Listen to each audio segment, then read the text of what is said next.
Meet Robert Jenrick, the former immigration minister who's now pushing for controversial reforms if he wins the leadership of the Tory party, recently suggested altering the Good Friday Agreement to remove the ECHR. Yes, the same ECHR that helped secure peace in Northern Ireland.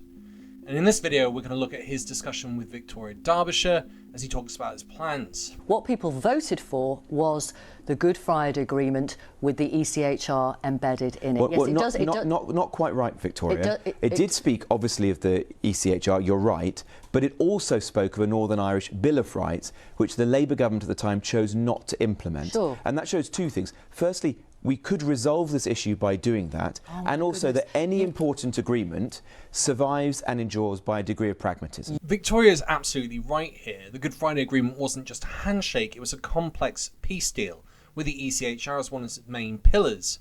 Jenrick can't just brush that off. And this isn't just about domestic law, it's about international commitments.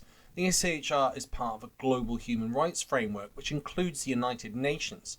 Tampering with this would be like poking a hole in international safety net, and that's not something you can easily replace. It would have to go through the Northern Ireland Human Rights Commission for a start, and then on top of that, for these changes to be implemented inside the agreement and for a withdrawal from the ECHR, you would clearly need a referendum in both Ireland and Northern Ireland.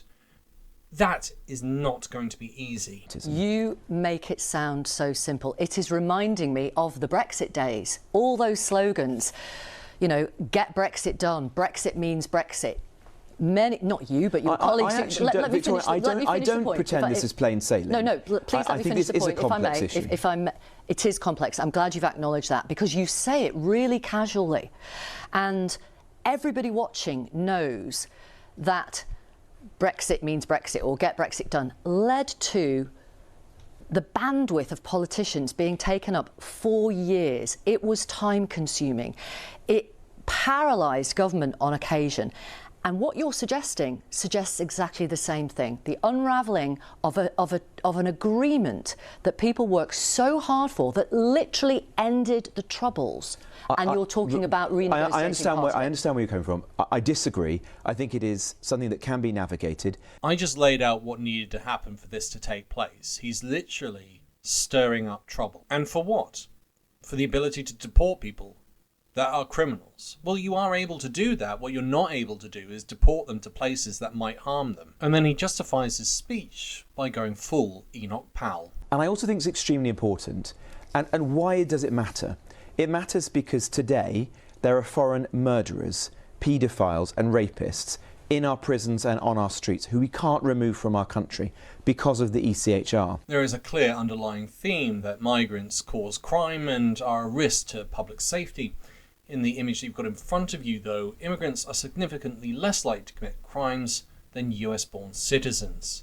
This is an extensive study that looks over a 150-year period. But, you know, Robert Jenrick has to start talking about migrants being an issue to the UK. There are literally terrorists who are being followed by our security services day and night because we can't remove them. And it was the principal reason why we couldn't get the Rwanda agreement off the ground. But what I'm asking you is a bigger question, actually. What I'm asking you is a bigger question. One is about democracy, and the second thing is you would risk the peace that we have seen since 1998, the economic and social benefits that we've seen in Northern Ireland and on the British mainland since 1998. I don't mean to interrupt, but I'm saying that wouldn't happen. But it's already happened. What is he talking about? Sectarian violence remains a problem here. The UK recently upgraded the threat level in Northern Ireland because of ongoing attacks, including the shooting of police. That's right, including the shooting of a police officer. But, you know, as long as Jenrick's okay, everyone else can go swing. 6,400 deportations took place in 2022, despite the ECHR that Jenrick makes us all afraid of, which is fascinating because that would suggest that the UK does have the ability to successfully deport people they consider a threat. The difference is that they can't deport them to places that are considered unsafe. But it's not just the ECHR that protects us, as I mentioned earlier, it's the UN Refugee Convention from 1951. You know, the rules that were set up on an international level to ensure that people didn't reject refugees like they had from World War II. So what is the next step for Jenrick? Is it to replay the problems of the 1930s and essentially say, no, we get to pick. That is not what the UN says. So with that in mind, does it mean that Jenrick is next going to go and say, oh, let's get rid of the United Nations, let's withdraw from that because it gives us rules that we don't like? Makes you wonder. But you don't know that. That's what people said about Brexit. Well, I do, because we can get this, we can get that. With all due respect, I've given this a great deal of thought. I've spoken to some of our leading jurists.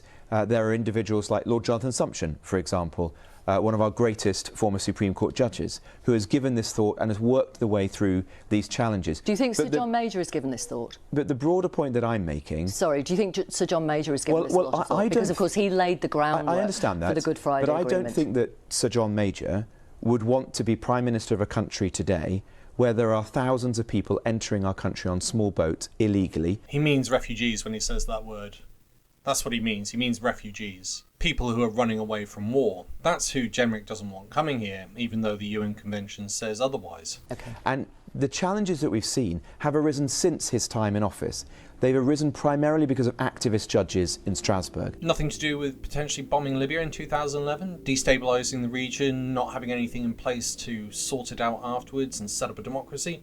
Nothing to do with that. Nothing to do with destabilising Iraq. Nothing to do with that at all. Nothing to do with losing the war in Afghanistan and destabilising that region, allowing the Taliban back in, having all these people that work with the UK and the US run away as refugees and try and make their way back to the UK. Nothing to do with that. I want to change that. I want our Parliament and our people to be sovereign again, so we can tackle these problems, which are not going away, because we live in an age of mass migration. These are going to be with us for generations to come. Let's resolve them now. The Good Friday Agreement ended a decades-long conflict. It wasn't just a legal agreement, it was a framework for peace. Jenrick's willingness to tinker with that, as if it's a minor legislative tweak, shows a deep misunderstanding of what's at stake. The Troubles were a violent, bloody period. Changing the agreement for political convenience risks opening old wounds. It's a recipe for disaster. The ECHR is tied to the UN, and removing it would unravel decades of peace building and international cooperation. It's like using a guillotine to cure a headache, and it's rarely the right solution. The guillotine! Guillotine? Sounds French. Let me know your thoughts in the comments. Do you agree with what I said? Do you agree with Jenrick? Do you think that's the solution? How do you get past the UN and the UN Refugee Convention of 1951, or even having a new referendum in both Ireland and Northern Ireland? I wish some of these questions were asked by journalists. Once again, thank you to all my supporters. You keep this channel going and growing. If you'd like to support the channel, there are links in the description. Once again, thanks for listening. Bye for now.